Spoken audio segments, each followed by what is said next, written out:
Welcome to my channel Pallavi digital arts.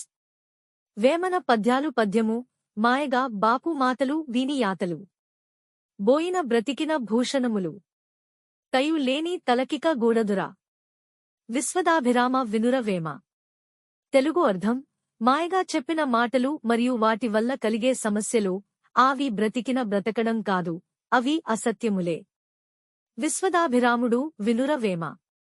పద్యము: తినుక మెరుగు నాడి నిలచి నిత్యము పనికి మాటక పొమ్మని తలిపినట్టి తననేమి తలంబునా ఏమి చెల్లును. విశ్వదాభిరామ వినురవేమ. తెలుగు అర్థం: తినడానికి మెరుగైనదని భావించి నిలబెట్టుకున్న ఆహారం పనికిరాకపోవడం. తనకు తలమానంలా ఉంటుంది. విశ్వదాభిరాముడు వినురవేమ. Thank you for watching. Please like, share and subscribe.